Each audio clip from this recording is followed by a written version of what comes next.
Hello मित्रांनो, कसे आहेत सगळे? सुंदर अशी संध्याकाळ आहे आणि आपण आपल्या शेळ्या बघा चारासाठी सोडलेल्या आहेत. आज बाहेर भरपूर जनावरं आणलेले आहेत. कोंबड्या पण आहेत, 2 गाई आणि शेळ्या.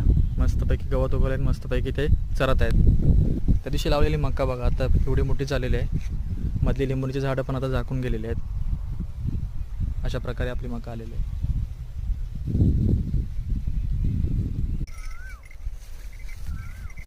देशी गाय पण आवडीने चरत आहे, कारवाड पण आणि शेळी पण.